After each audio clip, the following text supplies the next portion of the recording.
वेद भगवान चवनि था भगवान के पूरे में पूरो कढी छॾियो तॾहिं बि पूरा जा पूरा बचंदा आहिनि। समझो था? कोई भी शइ हुजे, मान लो 100% अधु कढियो त 50 बची, चौथों कढियो त 75 बची, हिकु हिस्सो बचायो त 75 निकिरी वई, 25 बची। लेकिन भगवान अहिड़ा आहिनि कि छा चइजे, पूर्णमिदं पूर्णात् पूर्णमुदच्यते पूर्णस्य पूर्णमादाय पूर्णमेवा वशिष्यते। इहो ई त हिननि जो अनंत स्वरूप आहे।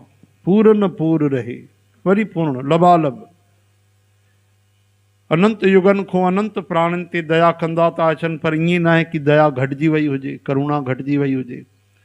अनंत प्राणी अनंत अनंत युगन को अनंत अनंत भगवान प्राणी ठाहिया आहिनि, सभिनि जा चेहरा अलॻि ख़तम ई नथा थियनि। कोई माण्हू घणी डिजाइन ठाहे सघंदो, ॿुधायो त सही।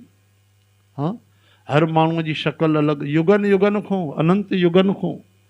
ऐं कीअं भगवान ठाहे थो। इन जो मतिलबु इहो न आहे कि हिकु जहिड़ा ॿ नथो ठाहे सघे, इन करे भगवान जुड़वा बि ठाहे, ट्विंस बि ठाहे। चओ हरे राम।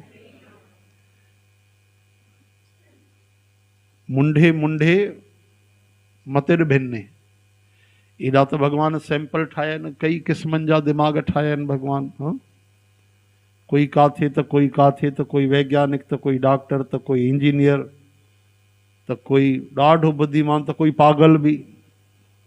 कहिड़ी अद्भुत भगवान जी सृष्टि आहे। सभिनि ते दया करे रहिया आहिनि। असांजो कमु आहे उन्हनि जी दया खे स्वीकार करणु। त चवनि था केतिरी दया कंदा आहिनि भगवान, दया जो कोई पैमानो आहे? हरे राम। त चवनि था कोई हिसाब किताब न आहे। भगवान जी दया जो कोई मीटर लॻल कोन्हे कि हेतिरी दया आहे भगवान वटि, हेतिरी कंदा आहिनि। असां जेतिरी सोचे नथा सघूं, वीचारे नथा सघूं, उन खां बि भगवान अनंत कृपा कंदा आहिनि।